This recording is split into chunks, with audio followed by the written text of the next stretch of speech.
Hi. One of the biggest, hugest misconceptions about trauma healing, is that we need to do something. We need to work on ourselves. We need to learn some skill. We need to fix ourselves. And that is not true.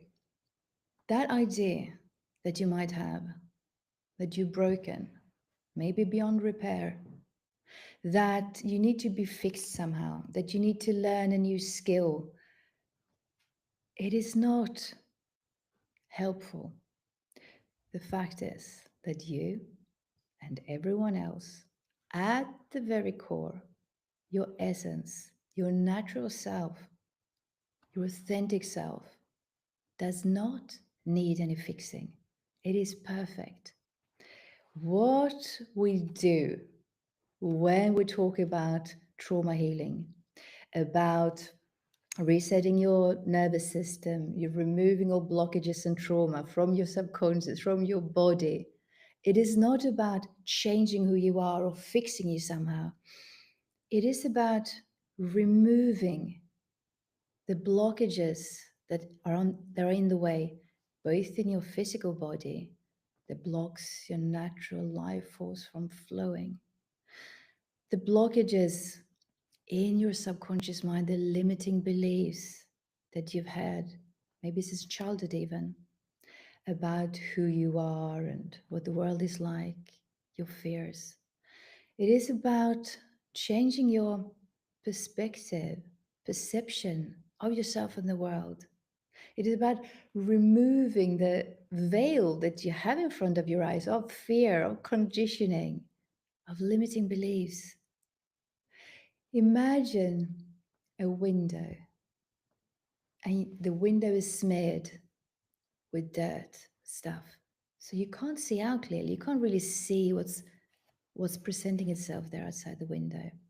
Trauma healing is a bit like that. That we sort of remove that dirt that prevents us from seeing, experiencing life as it is. And that we do with awareness. So the whole idea that we have to do, that we have to produce, that we have to be effective and learn more things, it is not that useful when it comes to healing, when it comes to being authentic, when it comes to being who we really are, healing those wounds, both physically, mentally, spiritually, in our subconscious, in our energy field. We do that through conscious awareness. So we need to shift this focus from external stuff, from the constant doing and achieving, always focusing on, I need to learn this, I need to get this, I need to do this exercise and this practice and these workbook exercises, and I need to do my shadow work and work on my inner child, and I need to, and it becomes like a to-do list. And then you forget to be fully present. It is only when you become aware that true healing begins. Don't overlook that. Because when you're not present, how can you see things as they are? You're just up in your thoughts then, away with your thoughts. And what does your thoughts do? Your thoughts are not present. They're telling you a story, reinforcing this limited false belief of who you are and what you like and what people have done to you and what you've experienced. And it becomes this narrative that you just keep telling yourself your story. And your thoughts, they are not very reliable. They are conditioned by so many different factors. Yes, mainly from your upbringing, the things that you watched, experienced, heard about yourself and the world and others, that you were good, that you were naughty, that you were easy, difficult. Everything that you heard about yourself and the world. all the good times, all the bad times, everything that you've experienced, but also the culture you grew up in. What did you see in the news? The political climate? Did your parents, were they wealthy? Were they poor? Did you struggle? All of those things combined tint your way of seeing the world. But then, of course, there are so many other things as well.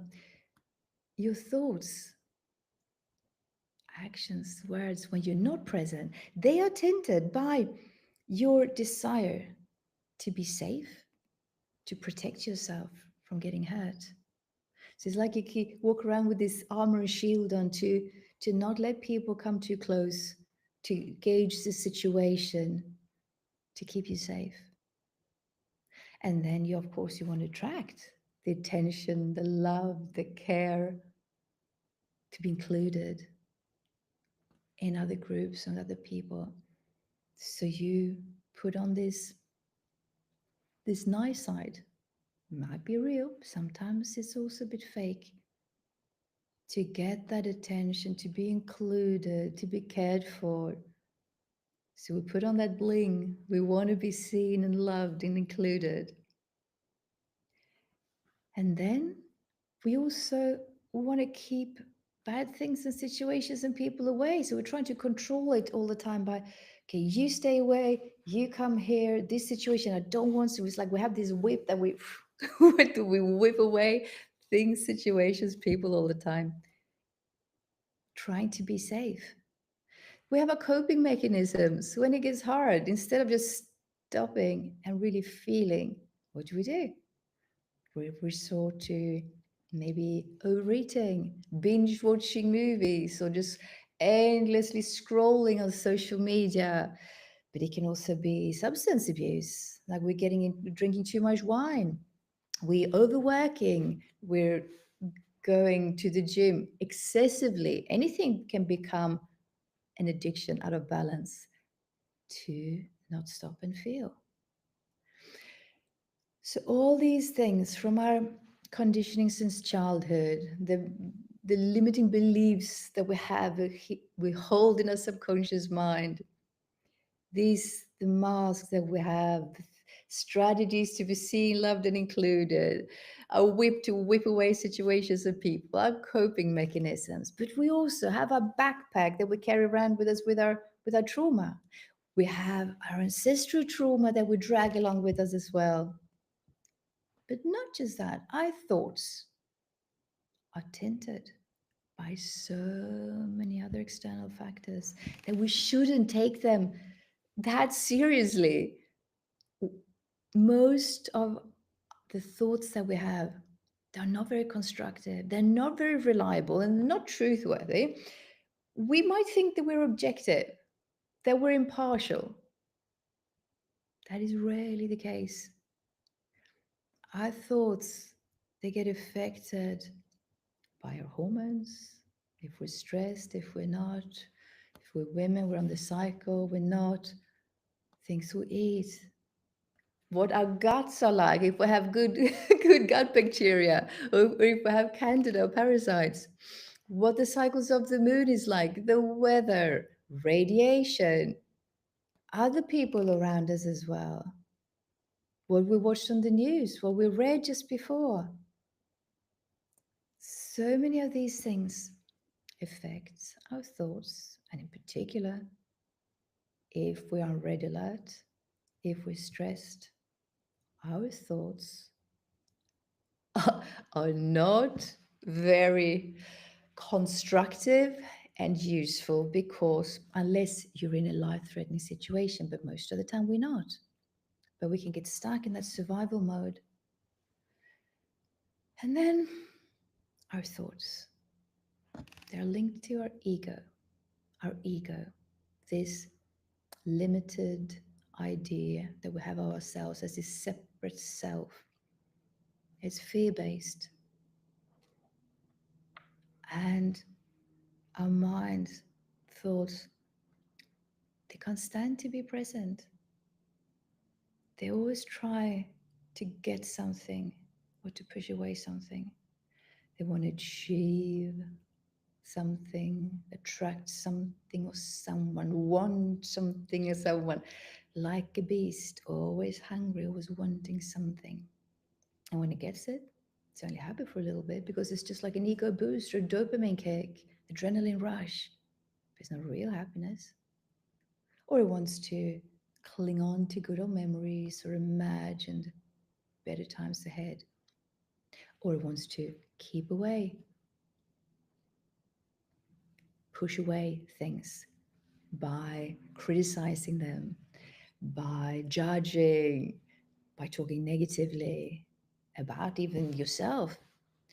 So it's only when we stop and we're fully present that we can actually begin to honestly look at ourselves. What's going on?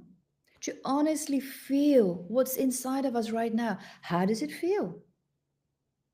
I'd say that everything that we do in our programs and what I talk about and things that I write about, that I'm passionate about, I talk about so many different ways that we can heal our emotional trauma. But the most important ingredients in all of that is awareness, stillness, to be consciously aware this very moment. How does it actually feel? What's going on inside me? What sensations do I have in my body? What emotions are presenting themselves right now? And if you want, you might put attention to what thoughts are going on, but they're not as important.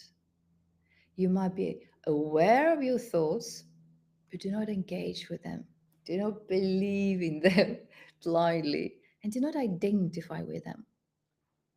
In this process of sort of removing that stored old trauma from your backpack, of clearing out the blockages of old emotional wounds in your body, in your energy field, and cleaning out these old limiting beliefs from your subconscious mind. Presence, conscious awareness is key. Because it is through being consciously aware of your thoughts, your behaviors, your actions, your emotions, that you can do something about them, that you can release the charge from them. So, trauma is not healed by thinking about it and talking about it. It is a process of, yes, understanding it's a part of it. That's the first step to understand, okay, I am traumatized somehow. I have emotional wounds. Get an understanding of that. Have you, for instance, been in a toxic relationship to understand a bit of those dynamics, to understand a bit about how you work? That sort of overall understanding, it is important, but it's not the most important part. It is when you become fully aware that you can get a feeling for what's actually happening. And yes, initially it can be scary when those painful emotions start to come up to the surface because you don't know what to do with them. Most people have no idea what to do with these emotions because we've been brought up in a society, just about all of us, where we haven't been told, shown how to deal with difficult emotions. At school, they didn't teach us that. And most likely, your parents didn't either. And you might have watched what they did when they feel stressed and scared. Maybe they didn't have the best coping mechanisms. And it's very likely that you either copy them or you do completely the opposite, which is often not the best either. And we're brought up in this society where we always have to be successful and happy and do more and be productive and climb the success ladder and be a great parent and a partner and a lover and always better, better, better. And if we have problems, we're supposed to take medications to numb it. We're just going to talk about it a bit. And we think that that's sort of going to fix it. But we're rarely shown or taught the importance of actually feeling the painful emotions. But when you are completely open and honest in how you feel, something magic can happen.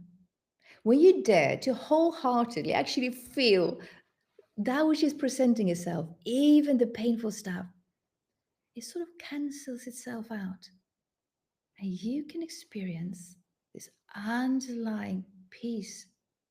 Because it's often our resistance to feeling bad that creates the suffering. So if you just take the pain and you feel it in the moment, it's only pain and it's temporarily there and then. You face it, you feel it, it's gone.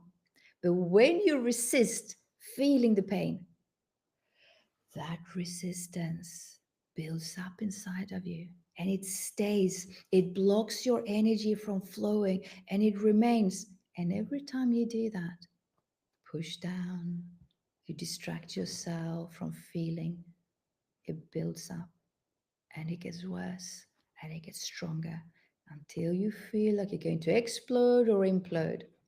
And that is not healthy at all.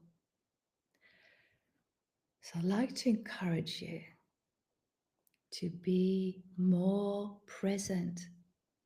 Every aspect of your life will be improved by you being more consciously aware. Yes, meditation is fantastic, and so is mindfulness. There is a difference. If you're not used to sitting still for longer periods of time, in deep meditation, in stillness, being quiet with yourself, start with mindfulness. Even a guided meditation can help. But I suggest that as many times as you can throughout the day, just remind yourself to be present. And we always have these beautiful possibilities, three doorways into the present moment. We have our breathing. Our breathing always happens here and now.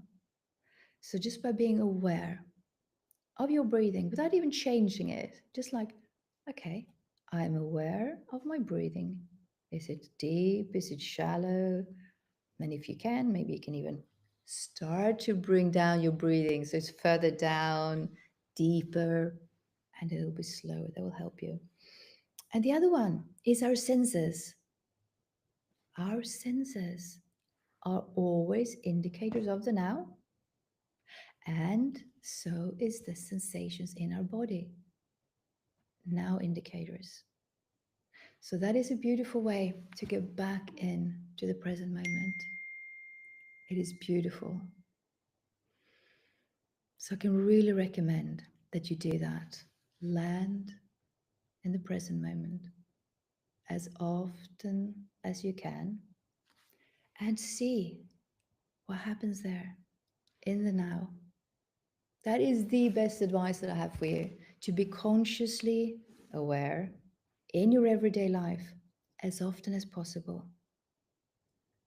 Then please start to extend it a bit into meditation, where you sit still and really dare to sit with your feelings. Initially, it can be quite scary if you're not used to it. And if you have a lot of pent up emotions that are quite heavy, you might start with the smaller ones like frustration instead of total despair. You might start with a bit of sadness instead of when you just feel completely depressed and you're about to commit suicide, because that can be overwhelming, especially if you do not know how to calm and balance your nervous system before. So, by doing a lot more of these somatic exercises to calm and balance your nervous system, and you practice mindfulness throughout the day, it becomes easier. And then you can face any emotion. And when you do it, it cancels itself out and you start to remove all that old limiting heavy emotional blockages and wounds, and you start to feel that you become free. Even people that have no habit of meditating, when they start, they, for instance, the programs that we do with a trauma healing, with the narcissistic abuse recovery, they report even just after a couple of weeks of doing mindfulness exercises, meditations, of the somatic exercises, they notice a huge shift in how they feel. So much calmer, more focused, a feeling of inner security. So I can warmly recommend that you start to meditate, to focus on conscious awareness, mindfulness. So please do that. Thank you. That is my advice for you. Have a beautiful day or night, wherever you are. Lots of love. And may all beings everywhere be happy, peaceful, and free.